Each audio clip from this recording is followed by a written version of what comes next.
நான் காலையில சீக்கிரம் எந்திரிச்சிட்டேன் அப்படின்னு சொல்றதுக்கு என்ன சொல்லுவ? I wake up early.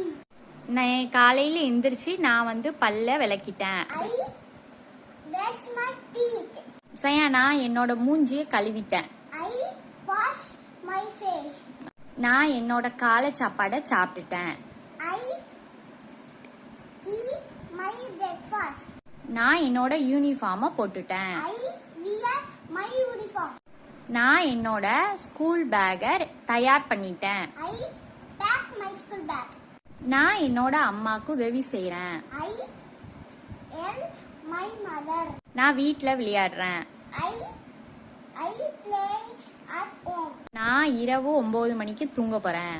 I go my bed 9 o'clock.